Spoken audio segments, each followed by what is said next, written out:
할렐루야. 하나님의 놀라우신 은혜와 축복이 우리 성도님들의 삶 가운데 함께 하시기를 주의 이름으로 축원합니다. 아멘.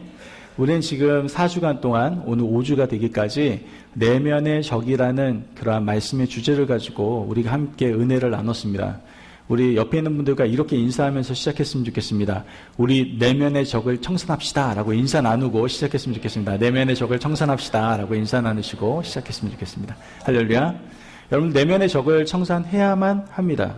왜냐하면은 내 안에 있는 것들이 흘러나오기 때문에 내 안에 게으름이라든가 내 안에 나쁜 습관이라든가 열등감이라든가 그러한 척하는 외식적인 모습이 있다면 그것이 내가 머물러 있는 공동체 가운데 또한 주위에 있는 관계 가운데 흘러져 나아가서 그 사람에게도 동일한 그런 악영향을 끼칠 수 있기 때문에 우리에게는 그 내면의 적을 청산하고 우리의 안에 있는 내면을 이젠 그 모든 내면의 적이 존재하지 않는 오직 주님이 계신 자리, 생명이 거하는 자리, 그리고 우리도 생명을 누리며 그 생명을 흘려보낼 수 있는 자리, 그 자리로 우리가 나아갈 수가 있어야 된다는 것이죠. 믿으십니까? 아멘.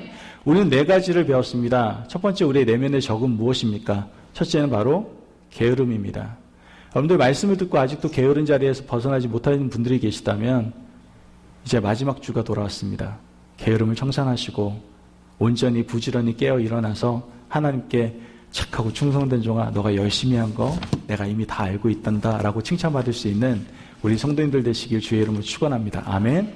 두 번째, 우리에게 오는 내면의 적이 무엇입니까? 바로 나쁜 습관입니다. 여러분들 가운데 가지고 있는 나쁜 습관들이 있다면 여러분들 청산하시기를 바랍니다. 그런데 나쁜 습관은 우리 스스로 청산해야지, 열심히 노력해야지 라고 해서 나쁜 습관이 청산되는 것이 아니다라고 말씀드렸어요. 우리의 나쁜 습관을 청산하기 위해서는 어떻게 해야 됩니까? 내가 좋은 습관을 길러 나아가면 되는 겁니다. 아멘. 내가 잠을 많이 자는 그러한 습관이 있다. 그러면은 내가 더욱더 개발될 수 있고 또한 창조적으로 살아갈 수 있는 것들을 계획하며 살아가는 것을 얘기하는 것이죠. 세 번째로 우리에게 오는 내면의 적은 무엇입니까? 바로 열등감입니다.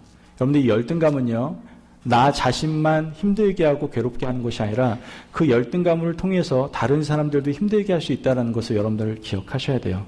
내가 가지고 있는 열등감의 방어 기제라든가 아니면 내가 가지고 있는 그러한 내 안에 있는 열등감들이 다른 사람들에게 표출되어서 그 사람에게도 동일하게 상처를 줄 수 있는 행동과 말과 행동을 할 수 있다는 걸 기억하시고 여러분들 그 열등감에서 빨리 청산하고 일어서실 수 있는 삶이 되시기를 간절히 바랍니다. 아멘. 마지막으로 여러분들에게 다가오는 내면의 적이 무엇입니까? 바로 척입니다. 아는 척, 잘난 척, 의인인 척 하는 겁니다. 여러분들, 그렇게 우리가 척하다 보면 하나님하고 온전한 관계를 우리는 맺을 수가 없습니다. 언제나 우리의 부족함을 인정하고 연약함과 나약함을 인정할 때 나의 나약함과 연약함 가운데 나에게 힘주시고 능력이 되시는 그 주님을 우리가 만나게 되고 그와 더불어 먹고 그와 더불어 나누는 그 아름다운 삶을 누리게 된다는 것이죠. 믿으십니까? 우리 이렇게 4가지의 내면의 적에 대해서 말씀을 드렸죠. 군대에서도요, 잘 훈련된 그러한 군사들이 어떤 영적 전쟁에 나가서 승리할 수 있는 것처럼 우리도 이런 내면의 적을 잘 청산함으로 이제 우리에게 맞닥뜨려져야 될 많은 상황과 삶 가운데에서 늘 승리하며 살아갈 수 있는 하나님의 거룩한 사람들이 되셔야 될 줄을 믿습니다. 아멘. 자, 한번 따라해 볼까요? 게으른 습관에 따라 살면 이렇게 하면 게으름에서 벗어날 수가 없어요. 자, 게으른 습관에 따라 살면 열등감에 빠져 척만하게 된다. 이게 4가지를 연결시킨 거예요. 그렇습니다. 우리가 게으른 습관에 따라서 살아가게 되면 열등감에 빠져서 척만하는 인생을 살아갈 수 있다는 걸 기억하시고 이제 내면의 적을 완전히 청산하며 살아갈 수 있는 저도 되고요. 여러분이 되시길 주의 이름으로 축원합니다. 아멘. 자, 그렇다면 내면의 적, 이것을 청산한 사람, 즉 하나님의 사람으로서 이 내면의 적을 이긴 성도의 삶은 어떠한 삶을 살아가게 될 것인가?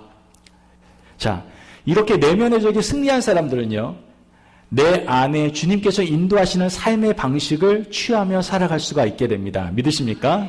주님께서 우리에게 부탁하셨던 삶의 방식, 즉 생명을 누리며 나누는 삶을 살아가기 시작하게 된다는 거예요. 그것이 구체적으로 나타나는 삶의 방식이 무엇이냐? 바로 전도고 선교입니다. 마태복음 28장 19절에서 20절 말씀 우리 너무나 잘 알고 있습니다. 이 말씀은 예수님께서 부활 승천하실 때 우리에게 이러한 삶의 방식으로 살아가라 라고 말씀하셨던 말씀입니다. 말씀을 같이 한번 읽어보도록 하겠습니다. 마태복음 28장 19절에서 20절입니다. 외우시는 말씀이기도 할 겁니다. 같이 한번 읽어볼까요? 시작. 그러므로 너희는 가서 모든 족속으로 제자를 삼아 아버지와 아들과 성령의 이름으로 세례를 베풀고 내가 너희에게 분부한 모든 것을 가르쳐 지키게 하라. 볼지어다 세상 끝날까지 너희와 항상 함께 하시리라. 아멘. 이것이 바로 우리에게 하나님께서 주님께서 부활 승천하시면서 우리에게 말씀하신 것이죠. 사도행전 1장 8절에서도 이렇게 얘기합니다. 오직 성령이 너희에게 임하시면 너희가 권능을 받고 예루살렘과 온 유대와 사마리아와 땅끝까지 이르러 내 증인이 되리라. 아멘. 이게 우리가 취해야 될 삶의 방식입니다. 지구 땅끝까지 이르러 생명이신 그리스도를 증거하는 삶을 사는 것, 즉 우리의 삶의 현장이 복음 전도의 현장이 되어야 된다는 것을 깨닫는 삶, 그것이 바로 우리의 삶이 되어야 된다라고 말씀을 통해서 우리에게 이야기해 주고 있다는 것이죠. 저는 이 말씀이 다시 한번 우리에게 새겨지기를 원합니다. 내가 이러한 삶의 방식을 취하며 살아가야 되는구나. 내가 잘 먹고 잘 살고 잘 누리고 그냥 나의 만족을 위해 살아가는 것이 아니라, 그렇지, 내가 생명을 받은 자로서 생명을 누리며 내가 생명을 흘려보내는 그러한 삶을 내가 취하며 살아가야 되겠구나. 그런 것을 다 인식하고 기억하며 살아갈 수 있는 저와 성도님들의 삶이 되시길 주의 이름으로 축원합니다. 아멘. 그렇습니다. 우리는 이제 그 놀라운 생명을 내가 가지고 있으며 누리며 흘려보내는 삶을 살아가야 됩니다. 자, 그렇다면 이러한 삶을 살아가는 그 공간은 어디입니까? 이걸 구체적으로 말하면 전도와 선교라고 얘기했는데, 그렇습니다. 우리가 나아가야 될 전도와 선교, 그 공간은 어디입니까? 오늘 말씀을 보면 우리가 어디서 이와 같은 생명을 나누는 삶을 살아야 되는지를 분명히 얘기해 주고 있습니다. 죽음의 권세를 이기시고 부활하신 주님의 무덤에서 선포되었던 메시지가 오늘 본문의 말씀입니다. 제가 다시 한번 5절에 10절까지의 말씀을 읽어드리겠습니다. 천사가 여자들에게 말하 이르되 너희는 무서워하지 말라. 십자가에 못 박히신 예수를 너희가 찾는 줄을 내가 아노니 그가 여기 계시지 않고 그가 말씀하시던 대로 살아나셨느니라. 와서 그가 누우셨던 곳을 보라. 또 빨리 가서 그의 제자들에게 이르되 그가 죽은 자 가운데서 살아나셨고 너희보다 먼저 갈릴리로 가시나니 거기서 너희가 배우리라 하라. 보라, 내가 너희에게 일렀느니라 하거늘 그 여자들이 무서움과 큰 기쁨으로 빨리 무덤을 떠나 제자들에게 알리려고 다듬질할세. 예수께서 그들을 만나 이르시되 평안하냐 하시거늘 여자들이 나아가 그 발을 붙잡고 경배하니 이에 예수께서 이르시되 무서워 말라. 가서 내 형제에게 갈릴리로 가라 하라. 거기서 나를 보리라 하시니라. 아멘. 지금 예수님께서 말씀하시는 거에 대해서 우리는요, 질문을 던져야 됩니다. 어떤 질문을 던져야 되냐? 지금 예수님께서 부활하시고 난 다음에 가신 자리는 어디냐? 갈릴리였어요. 일반적인 상식선에서 생각하면 좀 더 의미와 상징성이 있는 곳으로 가는 게 당연한 거 아닙니까? 예를 들면 종교의 중심지라고 하는 예루살렘으로 가시든가 아니면 정치의 중심지인 가이사랴로 가는 것이 더 합당한 그런 생각이 아닐까요? 그런데 예수님께서는 어디로 가셨다는 거예요? 나사렛으로 가셨다는 거예요. 예수님께서 잡히시고 돌아가시고 부활하신 곳은 분명 예루살렘이었습니다. 이때 제자들 역시 모두 다 어디에 있었어요? 예루살렘에 있었습니다. 그렇다면 부활하신 주님께서는 제자들을 땅끝까지 복음을 전하는 증인으로 내보내시기 위해서 예루살렘에서부터 시작되는 것이 더 효율적일 수 있습니다. 구태여 100km나 더 떨어져 있는 나사렛까지 가라고 할 이유가 전혀 없었다라는 거예요. 그런데 왜 예수님께서는 예루살렘도 아닌 가이사랴도 아닌 나사렛을 선택하시고 그곳으로 돌아가라고 제자들에게 명하셨을까요? 어차피 예루살렘은 다시 돌아와야 되는데 말이죠. 왜 이를 이렇게 중복해가지고 똑같은 일을 반복해 시킴으로써 고생을 시키냐 이거죠. 여기에 중요한 하나의 예수님의 마음이 있습니다. 그것은 바로 제자들의 삶의 현장이 바로 어디였어요? 나사렛이었기 때문에 그렇습니다. 갈릴리에는요, 제자들이 다녔던 학교도 있었을 것이고 일터도 있고 가정이 있었던 곳이었습니다. 그곳이 바로 나사렛이었습니다. 바로 제자들이 살았던 삶의 현장, 그곳이 바로 예루살렘도 아니고 가이사랴도 아니고 바로 나사렛이었다라는 것이죠. 제자들이 태어나서 생활했던 그 자리에서부터 시작을 하지 않는다면 땅끝으로 땅끝이 그들에게는 전도를 하기 위해서 땅끝이 있을 수 없고 또한 더 나아가서 사도행전이라는 놀라운 역사도 시작될 수 없었을지도 모릅니다. 나사렛이 있었기 때문에 그들의 사역의 현장이 확장되어져 가는 것을 보게 되는 것이죠. 그렇다면 한번 질문을 던져보겠습니다. 저와 성도님들의 갈릴리는 어디입니까? 지금 현재 저와 여러분의 갈릴리는 어디냐고요? 우리의 직장, 학교, 지금 가정, 내가 지금 있는 그 현재 삶의 현장이 바로 우리의 갈릴리다라는 것을 우리는 알게 됩니다. 누구보다도 나를 잘 아는 사람이 있는 삶의 현장에서 생명을 가진 자로서 생명을 흘려보내므로 영향력을 주지 못한다면, 즉 성도답게 살지 못한다면 교회에서 우리가 아무리 경건하게 나의 모습이 꾸며진 연기를 할지라도, 척하면서 거룩한 척 한다고 할지라도 절대로 이 세상, 타락한 이 세상을, 생명이 존재하지 않은 이 세상을 변화시킬 수가 없다라는 것이죠. 내가 두 발로 딛고 있는 삶의 현장에서부터 우리는 신실한 크리스찬, 성도로서 생명을 흘려보내는 사람으로서 우리는 열심을 다해 살아야 됩니다. 그리고 인정을 받아야 됩니다. 그때 이곳부터 시작하여 더 넓은 땅으로 나아가 주님의 복음을 증거할 수 있는 삶을 살아갈 수가 있게 된다는 것이죠. 믿으십니까? 우리의 삶의 현장에서 여러분들 생명을 누리고 생명을 흘려보내시기를 바랍니다. 우리 임마누엘 가족이 생명을 흘려보내야 될 삶의 현장 만만치는 않습니다. 알아요. 요즘 우리 청년들 많이 바쁩니다. 공부하랴, 일하랴, 또한 여러 가지 관계성 속에서 고민하랴, 걱정하랴. 또 우리 장년들도 마찬가지입니다. 우리 가족들 위해서 돈 벌어오랴, 가족들 신경 쓰랴. 우리는 너무나 많은 생각들을 하며 살아갑니다. 그리고 우리가 지금 현재 거하고 있는 세상은 점점점 어두워져만 가고 있습니다. 목회를 하면서요, 제 자신과 주위의 사람들을 살펴보면요, 얼마나 많이 수많은 왜곡과 거짓이 가득한 세상을 우리가 살아가고 있는지 모릅니다. 얼마나 거짓이 많은지 몰라요. 왜곡이 많은지 몰라요.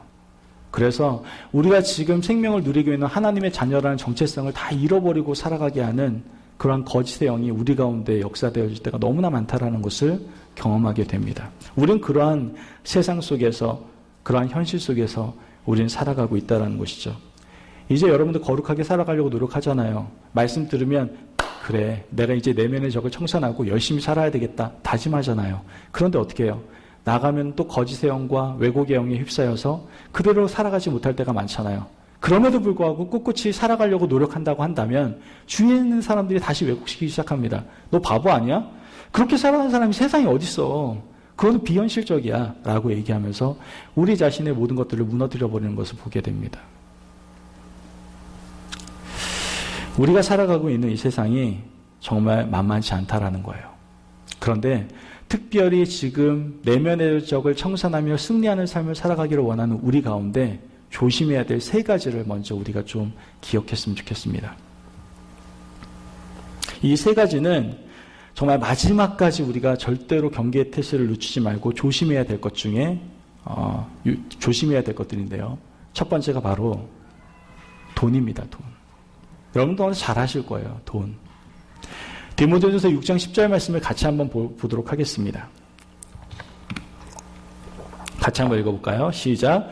돈을 사랑함이 일만하게 뿌리가 되나니 이것을 탐내는 자들은 미혹을 받아 믿음에서 떠나 많은 근심으로써 자기를 찔렀도다. 아멘. 뭐라고 얘기하는 거예요? 돈을 사랑함이 일만하게 뿌리가 된대요. 돈을 사랑하면 안 된다라는 것을 성경에서는 얘기하고 있다는 것이죠. 우리는 자꾸만 돈이 하늘에서 뚝 떨어지기를 원하고 있습니다. 그러나 성경을 아무리 뒤집고 봐도 하늘에 뚝 떨어진 돈 별로 존재하지 않는 것을 보게 됩니다. 언제나 일한 만큼 거둬들인 돈을 통해서 그 돈이 가장 값어치 있게 사용되어지는 것을 보게 돼요. 참고로 하늘에 뚝 떨어지는 그러한 일들이 벌어질 때가 있습니다. 뭡니까? 로또입니다. 로또. 저는 로또를 하지 않습니다. 몇 번 했습니다. 예, 아주 몇 번. 예, 돈이 없어서가 아니라, 제가 알바를 할 때, 그 기계, 로또 기계 그거 뽑는데, 제가 실수를 해가지고, 다른 걸 뽑은 거예요. 어쩔 수 없이 그걸 또 돈을 내야 되잖아요. 물을 수가 없으니까 제가 그냥 킵하고 돈을 거기다 넣고 이렇게 가졌던 기억이 몇 번 있습니다. 근데 참 신기한 게요. 제가 당첨되지도 않았는데 그 일주일이 얼마나 행복하던지, 마냥 제가 한 100만 불 이렇게 당첨된 사람이 마냥 이거 벌면 뭘 할까 여러 가지 생각을 했던 착각 속에 착각형에 빠져 살아갔던 일주일을 생각해 보게 되는데요. 어찌됐든 이 로또에 당첨됐던 사람들 중에서 저는요, 단 한 명도 행복했다라고 말하는 사람들 본 적이 없습니다. 대부분 그 엄청난 돈으로 인하여 삶이 파괴되고 가정이 파괴되는 것을 보게 됩니다. 여러분들 정당한 돈, 즉 너무나 쉽게 벌어들이는 돈은 우리가 쉽게 그 돈을 사용할 수밖에 없다는 것을 우리가 단편적으로 알 수가 있게 되는데요. 여러분 기억하셔야 됩니다. 돈은요, 다스리면 좋은 하인이 될 수 있지만 섬기면 오히려 그 돈이 난폭한 폭군이 되어 우리를 다스릴 수 있다는 것을 기억하셔야 돼요. 돈은 우리가 다스려야 될 것이지 다스림을 받아야 될 것이 아니다라는 거예요. 구약시대에는 이 다스림을 받았던 많은 족속들이 있습니다. 만몬신이라고 해서 돈의 신을 섬겼던 사람들이 있었다고요. 거기에 넘어지면 안 된다는 것이죠. 세상에 성공한 사람들은요, 돈에 대해서 이렇게도 표현을 합니다. 작은 돈은 어린이고 큰 돈은 어른입니다. 그러므로 작은 돈은 조심히 잘 사용해야 하고 큰 돈은 어른답게 사용해야 됩니다. 이렇게 얘기를 하더라는 거예요. 돈에 대한 사용에 대해서 철저히 관리해야 된다는 것을 세상 사람들도 알고 있다는 거예요. 그렇다면 믿음이 있다라고 하는, 즉 하나님으로부터 생명을 부여받은 우리들은 도대체 이 경제관, 재정관, 이것을 어떻게 세워나가야 됩니까? 돈에 대해서 바로 하나님께서 우리에게 허락하신 바 된 청지기직의 사명을 감당하면서 이 재정을 사용할 수 있어야 된다는 것을 말씀하고 있다라는 것이죠. 여러분, 우리가 청지기직 사명을 가지고 있으면은 이 돈은 우리의 돈이 아닙니다. 주신 분이 하나님이시기에 하나님의 우선순위의 원칙에 따라서 그 재정을 사용할 수가 있게 되는 것이죠. 바로 이 돈에 굴림을 받는 것이 아니라 돈을 관리하며 사용할 수 있는, 돈을 하인처럼 다스릴 수 있는 그러한 사람이 될 수 있다는 것을 말씀해 주고 있다는 거예요. 여러분 착각하지 마십시오. 내가 가지고 있는 이 돈이 내 돈이 아닙니다. 하나님께서 우리에게 맡겨주신 돈입니다. 맡겨주신 재정이에요. 그렇다면 하나님께서 우리에게 허락하신 바 된 대로 청지기직의 사명을 감당하며 사용할 수 있는 저와 성도님들의 삶이 되시길 주의 이름으로 축원합니다. 아멘. 여러분들 돈과 믿음이 절대로 떨어져 있는 관계가 아니다라는 거 우린 기억할 수 있어야 돼요. 그래서 돈 앞에서 신앙이 무너지는 사람 굉장히 많이 봅니다. 지금 현실 가운데에서도 많이 보지만 우리가 성경을 보면요, 돈 때문에 망하는 사람 무진장 많단 말이에요. 누가 있습니까? 대표적인 사람 가룟 유다도 볼 수 있고요. 또 누굽니까? 아나니아와 삽비라도 볼 수 있습니다. 다 재정 가운데에서 무너져 버리는 걸 보게 되죠. 마태복음 6장 21절 말씀에서는 분명히 얘기합니다. 내 보물이 있는 그곳에는 내 마음도 있느니라. 믿으십니까? 여러분들, 우리의 마음이 있는 곳이에요. 내가 재정을 사용하는 곳이 내 마음이 있는 곳이에요. 내가 재정을 가장 많이 사용하고 있는 곳이 내 마음이 있는 곳이에요. 그렇기 때문에 믿음과 동떨어지지 않을 수 있다는 것이죠. 돈을 사랑하는 것이 아니라 돈의 주인이신 하나님을 사랑하는 저와 성도님들 되시기를 바랍니다. 아멘. 그분이 주신 거예요. 그분께 감사해야 돼요. 그리고 그분의 목적에 따라 우리는 사용할 수 있어야 됩니다. 그럼 말미암아 우리에게 허락하신 그 재정에 대한 청지기 사명을 잘 감당하며 돈을 사용하실 수 있는 저와 성도님들의 삶이 되시기를 주의 이름으로 축원합니다. 아멘. 두 번째로 우리가 조심해야 될 것은 무엇입니까? 바로 성입니다. 성. 이 성이 굉장히 조심해야 될 부분 중에 하나예요. 사실 성은요, 그렇게 우리가 지금 이 세상에서 우리에게 주입시키는 그러한 좀 안 좋은 모습은 사실 아닙니다. 성이라는 걸 볼 때 어떻게 보면 하나님께서 우리에게 주신 가장 귀한 선물일 수 있습니다. 그것이 바로 성입니다. 하나님께서 허락하신 관계 안에서 그 선물의 가치는 더욱더 아름다워질 수 있습니다. 뭐라고요? 하나님께서 허락하신 관계 안에서 그 성은 더욱더 아름다운 가치를 발휘하게 된다는 것이죠. 그 선물을 통하여 하나님께서는 우리에게 또 다른 아름다움을 허락하시는데 그것이 바로 뭐예요? 생명입니다. 그래서 성이 아름다운 거예요. 성의 결정체는 또 다른 생명으로 우리에게 허락되어지거든요. 이런 귀한 성을 사단은 왜곡시켜서 우리 가운데 공격을 합니다. 그게 바로 성도덕의 문란입니다. 지금 우리는 성도덕의 문란 가운데 살아가고 있지 않습니까? 여러분들 드라마를 한번 보세요. 옛날에는요, 한국 아침 드라마에 막장 드라마라고 해서 불륜 이런 거 많이 다뤘단 말이에요. 그런데 조금 시간이 지나니까요, 제가 몇 년 전에 봤던 것 같은데 이제 동성애의 사랑을 아름다운 사랑으로 이렇게 이야기를 꾸미는 것을 보게 되었습니다. 요즘은 어떤지 아세요? 이제는 불륜은요, 이제 문제가 되지 않아요. 불륜이 문제가 되는 것이 아니라 불륜을 아름다운 이야기로 미화시켜버리는 것을 보게 되고 있습니다. 성에 대한 왜곡된 것들을 우리에게 주입시키고 또한 우리를 공격하는 것을 보게 된다는 것이죠. 그 성이 굉장히 아름다운 것인 마냥 그러한 불륜적이고 비성도덕적인 부분들이 아름다운 것인 것 마냥 우리에게 주입시키고 있다는 거예요. 고린도전서 6장 18절에서는 분명히 얘기합니다. 음행을 피하라. 사람이 범하는 죄마다 몸 밖에 있거니와 음행하는 자는 자기 몸의 죄를 범하느니라. 뭐라고 얘기하는 거예요? 성경에서는 음행을 피하라고 얘기하고 있습니다. 음행을 피하라고 얘기하고 있다고요. 이 성의 힘이 강하기 때문에 피하래요. 성경 원어를 보면은 피게테, 피우고 도망쳐라라는 동사의 변형인데요. 이 피게케가 뭐냐? 도망쳐라라는 뜻인데 그냥 도망치는 게 아니라 적극성을 가지고 적극적으로 도망치라라는 의미를 가지고 있어요. 여러분들 이러한 성도덕에 대해서 이 성에 대해서 우리는 도망쳐야 됩니다. 도망쳐야 돼요. 피해야 된다고요. 여러분들이 잘 아시는 감기, 요즘 감기 걸리는 우리 성도님들 많아서 제가 참 기도 많이 합니다. 감기 걸리지 않도록 또 알러지로 힘들지 않도록 기도하고 있는데 여러분 감기 잘 아시지만 감기는요 완벽한 그러한 예방 주사가 없다는 거 아시죠? 어떤 감기에 대해서 예방주사가 나오면 또 다른 변종의 감기의 바이러스들이 나타나기 시작합니다. 그래서 의사 선생님들은 이 예방책이 없기 때문에 이렇게도 얘기해요. 감기 걸린 사람들에게 웃자고 이렇게 얘기하죠. 약 먹으면 고생 7일하고 약 안 먹으면 일주일 고생한다고. 똑같은 얘기예요. 약 먹으나 안 먹으나 고생 똑같이 하거든요, 사실.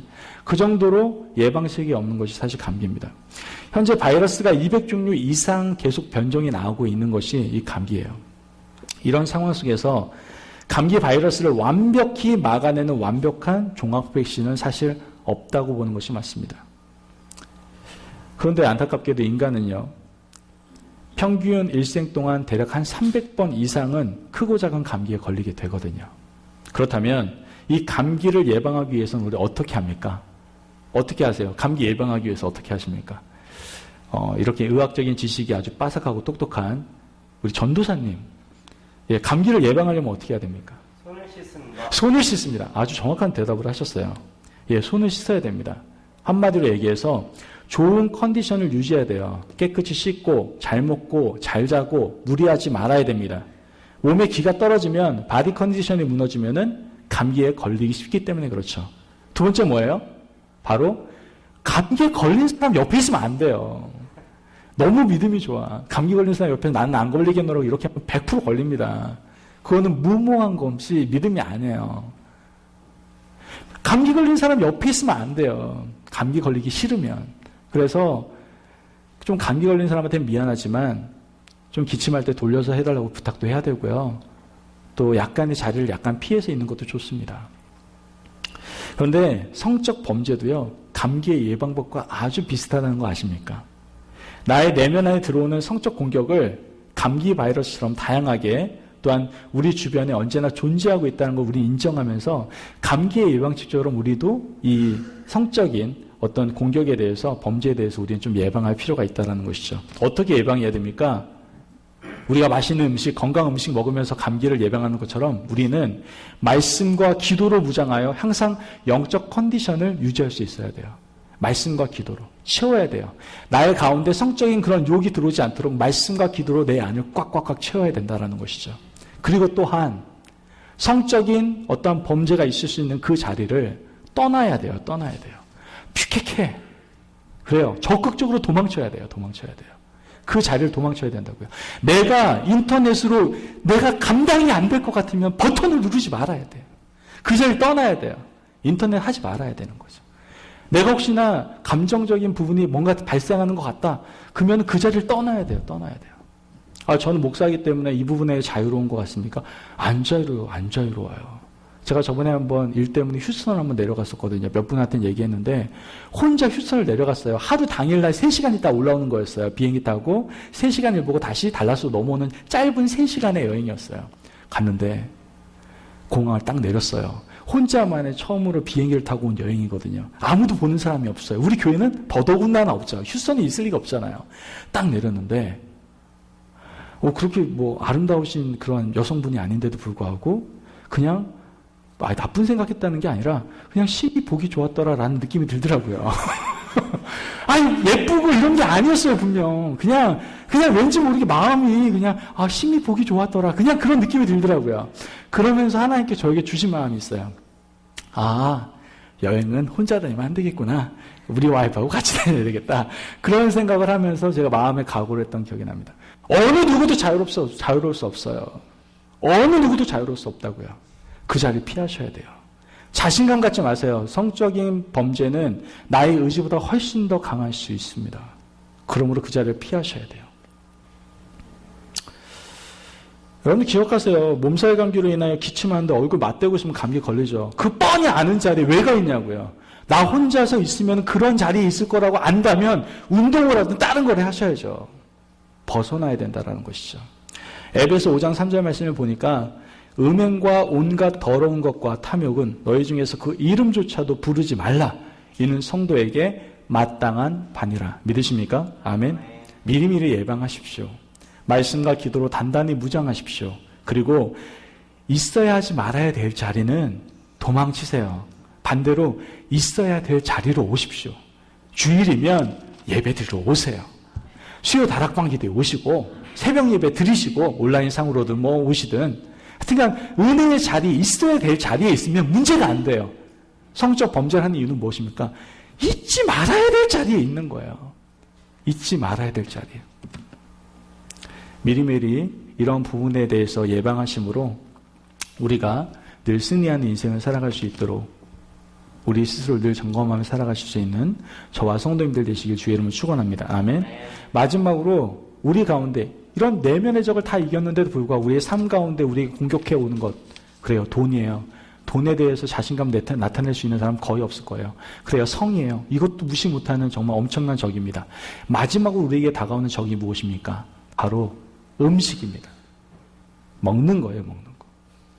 시편 78편 18절 말씀을 보면 그들이 그들의 탐욕대로 음식을 구하여 그들의 심중에 하나님을 시험하였으며 이렇게 얘기합니다. 뭐라고 얘기하는 거냐면 탐욕대로 음식을 먹으면 하나님을 시험하는 것이라고 성경에 써있는 거예요. 탐욕대로 음식을 먹으면 안 된다는 거예요. 여러분들 물론 건강해야지, 잘 먹고 잘 이렇게 몸의 건강을 유지해야지 사명을 충실히 잘 감당할 수 있습니다. 건강을 잃으면 사명을 감당하기 참 힘들죠. 더 나아가 그 사명을 완수하기도 힘듭니다. 제가 아는 어떤 한국에 있는 아주 유명한 내과 의사 선생님이 계십니다. 집사님이신데요. 그분은 모든 병의 근원과 이유를 뭘로 풀어가시느냐? 비만으로 풀어가십니다. 너무 먹어서 그렇다고. 당신 지금 너무나 몸무게가 많이 나가고 지금 비만 때문에 여러 가지 병의 근원이 생기는 거라고, 문제가 생기는 거라고 이렇게 풀어가시는 걸 보게 되었습니다. 이 의사 선생님뿐만 아니라 웰빙을 연구하는 학자들은 만병의 원인을 뭘로 보고 있느냐? 바로 먹거리에서 찾고 있는 것을 알 수가 있게 됩니다. 우리는 여기에서 중요한 사실을 알게 됩니다. 바로 음식을 대할 때 기억해야 될 것이 있다는 거예요. 바로 먹으면 안 될 것을 먹지 말아야 된다는 거예요. 여러분 기억하십시오. 먹으면 안 될 것을 먹지 마십시오. 뭐 먹지 말아야 할 것은 말 안 해도 아시겠죠. 몸에 해로운 것 먹으면 안 됩니다. 그 다음에 나 자신의 어떠한 탐욕을 위해서 나의 즐거움을 위해서 먹는 것 그건 먹으면 안 됩니다. 물론 우리 성도님들 중에서는 그런 거 취하시는 분이 많지 않기 때문에 어떤 한국에서는 본드도 먹는 거다라고 표현하잖아요. 또한 그 외에도 여러 가지 몸에 해로운 것들 많지 않습니까? 그런 것들을 먹으면 안 된다라는 것이죠. 우리하고는 정말 동떨어진 그러한 세상인 것 같습니까? 아니에요. 지금 이 미국 안에는요, 마약이 판을 칩니다. 플레이노 지역에서는요, 학생들이요, 정말 심각할 정도로 경고를 보내고 있어요. 몰라요. 한번 자녀들한테 물어보세요. 자녀들 중에 진짜 하고 계신 분들, 자녀가 한다는 게 아니라, 그 친구들 중에 하는 친구들이 있을 수도 있다니까요. 먹지 말아야 될 것들을 먹는 것을 보게 되죠. 우리는요, 음식에 대해서도 마찬가지입니다. 너무나 심각한 포만감에 이를 정도로 우리는 먹으면 안 됩니다. 몸에 알맞게 먹어야 됩니다. 제발 음식 먹을 때 자크 내리고 먹지 마세요. 허리띠 풀지 마시고요. 그러면은 우리 분명 포만감 속에서 먹게 됩니다.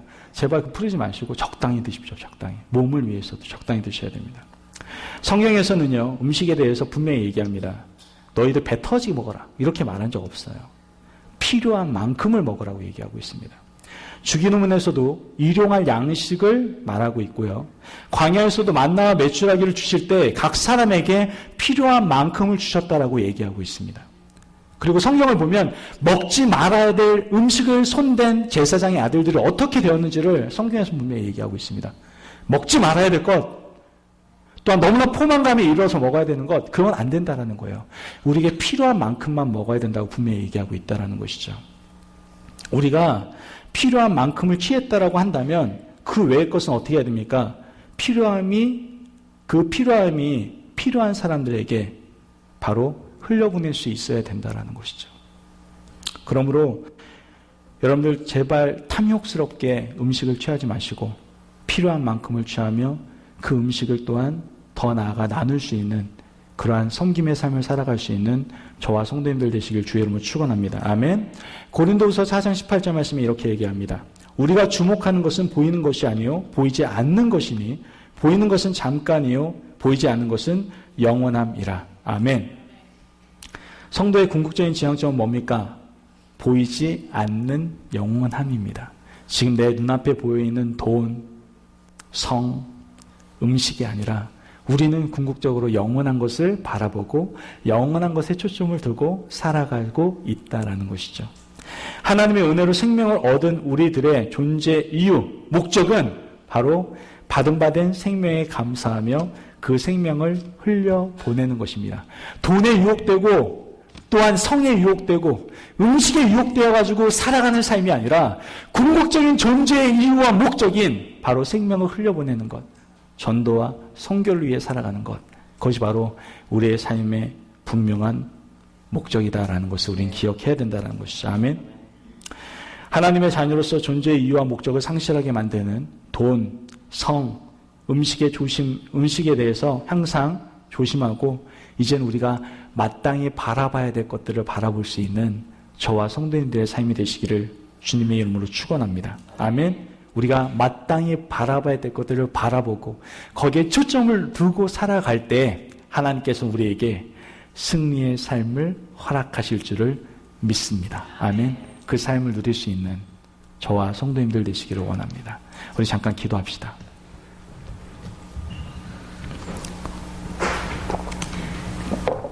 오늘 이 시간에 우리 함께 기도할 때 하나님, 우리 가운데 있는 내면의 적, 게으름과 습관과 열등감, 또한 척, 이 모든 것들을 청산하기 원합니다. 그리고 하나님의 자녀다운 생명, 그 생명을 누리며 흘려보내는 삶을 살기 원합니다. 그러한 삶을 살아가려고 할 때에도 우리 가운데, 우리의 삶 가운데 공격하는 것들이 또 존재합니다. 돈이, 또한 성적인 것들이, 또한 음식적인 것들이 우리를 넘어뜨리려고 할 때가 많습니다. 하나님, 눈에 보이는 이런 것들에 대해서 넘어지지 않도록 도와주시고 우리가 영원한 것들, 하나님 우리에게 허락하실 영원한 기쁨들, 그 생명을 누리며 흘려보낼 수 있는 삶, 늘 전도와 선교에 대해서 우리의 모든 초점을 맞추며 살아가는 삶, 한 영혼이 천하보다 귀하다라는 그 생명의 소중함을 늘 기억하며 살아가는 그 삶, 그 삶을 우리가 살아갈 수 있도록 주님 도와주옵소서. 우리 함께 기도하며 나갑시다.